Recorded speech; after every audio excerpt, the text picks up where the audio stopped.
Hi friends, today we are making a snack wrap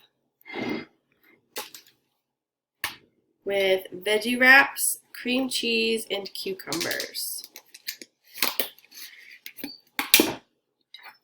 Then take your spoon, grab the cream cheese, spread it,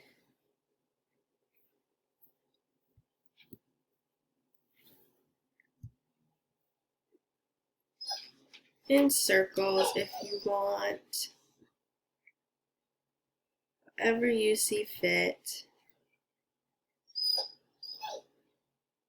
And then we're going to grab cucumbers and place them on the wrap so we have a lot to eat. And now we're going to wrap it.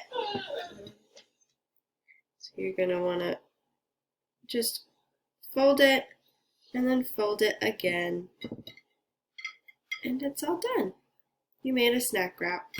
Good job, friends. All done.